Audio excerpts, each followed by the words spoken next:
Hello guys, welcome to science सूत्रा।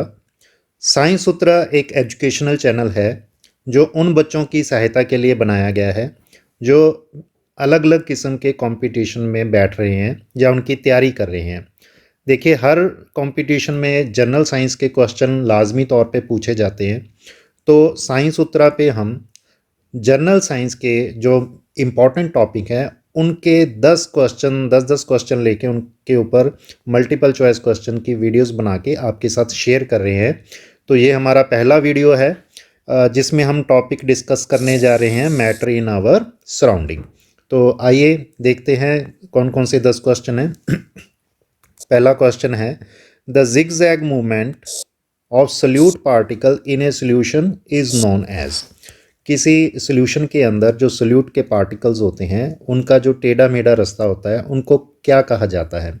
तो इसका answer है ब्राउनियन मूवमेंट्स। देखिए, आपने देखा होगा कि जैसे अंधेरे में कहीं से रोशनी आ रही हो तो उसके अंदर जो पार्टिकल हैं वो कभी भी, डस्ट पार्टिकल हैं, वो कभी भी सीधे नहीं चलते।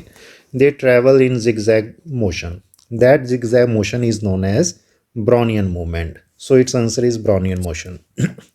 Now the second question is, gases can be liquefied by। किसी गैस को अगर हमने तरल बनाना है, लिक्विड बनाना है, तो वो कैसे बनाया जा सकता है?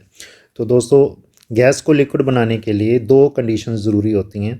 पहली होती है इंक्रीजिंग प्रेशर, हमने गैस के ऊपर प्रेशर डालना है, और दूसरा है डिक्रीजिंग टेम्परेचर। जब हम गैस के ऊपर प्रेशर डालते हैं तो उसका टेम्परेचर बढ़ता है, लेकिन हमने क्या करना है कि टेम्परेचर को डाउन रखना है, मिनिमाइज़ करना है, डिक्रीज़ करना है, ताकि वो कंडेंस हो जाए और कंडेंस होके लिक्विड में कन्वर्ट हो जाए। तो ये दोनों जो कंडीशंस हैं वो ज़रूरी हैं, इसलिए हमारा जो आंसर हुआ वो आंसर है C, both A and B. Now the third question is, the density of a substance is defined as. किसी पदार्थ की जो डेंसिटी है उसे, उसकी डेफिनेशन हमसे पूछी गई है। तो देखिए, डेंसिटी जो होती है वो होती है मास बाय वॉल्यूम। इन मास को वॉल्यूम से डिवाइड कर दें, इनकी रेशो निकाल लें, उसे हम डेंसिटी बोलते हैं। तो ये इसका रहा first answer, ratio of mass and volume. Now the next question is, which of the following is not a matter. इनमें से कौन सी चीज़ मैटर नहीं है? ब्लड, ह्यूमिडिटी, इलेक्ट्रॉन और मून रॉक। तो गाइस, सबसे पहले ये आप सीख लो कि मैटर किसे कहा जाता है। मैटर की जो डेफिनेशन है वो है anything which occupy space and have mass is known as matter. किसी भी चीज़ की जिसका कोई मास हो और जो जगह को ऑक्यूपाई कर रही हो उसे हम मैटर बोलते हैं। तो यहाँ पे जो ब्लड है वो मैटर है, ह्यूमिडिटी है वो भी मैटर है, मून रॉक है वो भी मैटर है। तो हमारा आंसर आएगा इलेक्ट्रॉन। इलेक्ट्रॉन मैटर नहीं है, क्योंकि इलेक्ट्रॉन को हम एक तरह का मतलब ड्यूल नेचर मानते हैं। ये इतना छोटे साइज़ का होता है कि हम इसको मैटर नहीं मान सकते, हम इसको सोर्स, एक टाइप की एनर्जी मान लेते हैं, ठीक है। इसलिए इसका आंसर हुआ electron. Next question is, which is more effective in cooling. Cooling करने में कौन सी चीज़ ज़्यादा इफेक्टिव है? Ice eight 0 degree Celsius, water at 0 degree Celsius, water at 100 degree Celsius, ice eight 100 degree Celsius. तो इनमें देखिए 100 डिग्री सेल्सियस वाला तो आंसर आ नहीं सकता, क्योंकि ये तो बहुत ज़्यादा गर्मी वाले टेम्परेचर है। तो हमारा आंसर हो सकता है ए या बी में से। तो कौन सी चीज़ ज़्यादा ठंडक पैदा करेगी? उसका आंसर है ए, आइस पैदा करेगी। क्यों?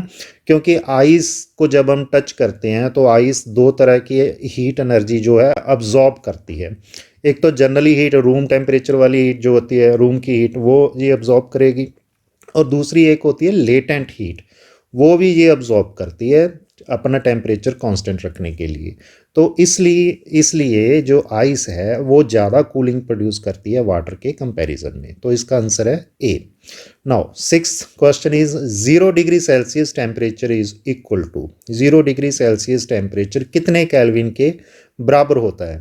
तो इसका आंसर है आंसर बी, 273 केल्विन। दरअसल इसमें आपको एक याद रखना पड़ेगा फार्मूला। अगर हमने सेल्सियस को केल्विन में कन्वर्ट करना है तो जितने भी डिग्री सेल्सियस का टेम्परेचर दिया गया है उसमें आपने 273 को ऐड कर देना है। तो यहाँ पे ज़ीरो के अंदर हमने 273 ऐड किया तो हमारा आंसर आया 273 Kelvin. B. Now the 7th question is the process involving the change of state from solid to gas is called. वो क्रिया जिसमें सॉलिड डायरेक्टली गैस में कन्वर्ट हो जाता है उसे हम क्या कहते हैं। देखिए गाइस, यूजुअली ये होता है कि सॉलिड पहले जब हम इसको मेल्ट करते हैं तो पहले लिक्विड में कन्वर्ट होता है, फिर उसके बाद गैस में कन्वर्ट होता है। लेकिन कुछ सॉलिड ऐसे होते हैं जो लिक्विड में कन्वर्ट हुए बिना ही सीधा गैस में कन्वर्ट हो जाते हैं, और इस प्रोसेस को हम कहते हैं सब्लिमेशन।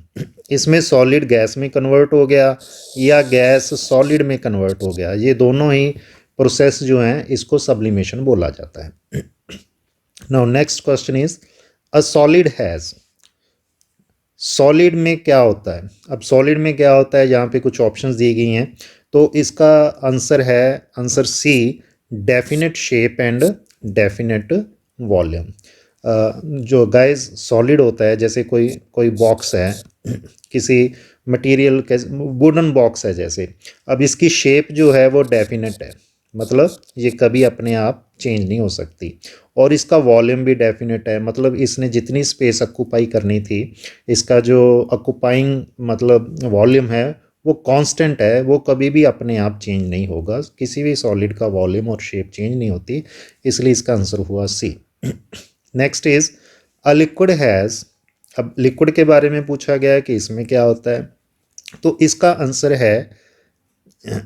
आंसर है definite volume but no definite shape. Answer A. Liquid का वॉल्यूम तो डेफिनेट होता है लेकिन उसकी शेप डेफिनेट नहीं होती।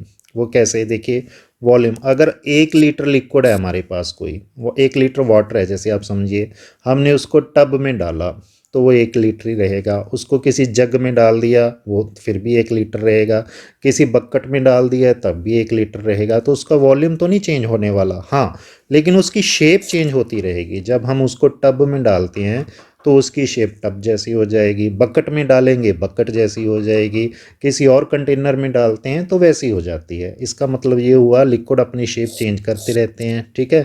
तो इसलिए लिक्विड का वॉल्यूम तो डेफिनेट है लेकिन उसकी शेप डेफिनेट नहीं होती। अभी लास्ट क्वेश्चन है हमारी इस वीडियो का, अ गैस हैज़। गैस में क्या होता है? अब गैस में कोई भी चीज़ दोस्तों डेफिनेट नहीं होती, ना तो उसका वॉल्यूम डेफिनेट होता है ना ही उसकी कोई शेप डेफिनेट होती है, तो इसलिए हमारा आंसर हुआ बी। अभी गैस का वॉल्यूम जैसे हमने कहा कि डेफिनेट नहीं होता, इसका मतलब ये हुआ कि गैस एक्सपैंड कर सकती है, गैस श्रिंक भी कर सकती है, तो उसका वॉल्यूम चेंज हो सकता है। उसी तरीके से इसकी कोई शेप भी नहीं होती। जैसे कोई गैस है, हमने किसी बैलून में फिल कर दी तो उसकी शेप बैलून जैसी होगी, लेकिन अगर वो बैलून फूट गया और वो गैस रूम में सारे में स्प्रेड कर गई तो गैस की जो शेप है वो रूम की शेप ले लेगी, ठीक है। इसलिए गैस अपनी शेप चेंज करती रहती है, वॉल्यूम चेंज करती रहता है, तो इस करके जो गैस है वो इसका आंसर हुआ B, it has no definite volume और नो डेफिनेट शेप। सो उम्मीद है कि आपको हमारा ये पहला वीडियो अच्छा लगा होगा। ऐसे ही और वीडियो हम आपके साथ डेली बेसिस पे शेयर करते रहेंगे ताकि आप अपने कंपटीशन के लिए बेटर तरीके से प्रिपेयर कर सकें। आपकी सुविधा के लिए हम एक काम और कर रहे हैं, हम नीचे डिस्क्रिप्शन लिंक में इन सभी क्वेश्चन की PDF फाइल आपके साथ शेयर कर रहे हैं। आप उस जो हाइपर लिंक नीचे दिया गया है, अगर आप उसके ऊपर क्लिक करोगे तो आप आपके फ़ोन में या आपके कंप्यूटर में डायरेक्टली PDF डाउनलोड हो जाएगी, जिसे आप सेव करके प्रिंट करके अपने रिकॉर्ड के लिए रख सकते हैं, दोबारा से प्रैक्टिस कर सकते हैं। धन्यवाद।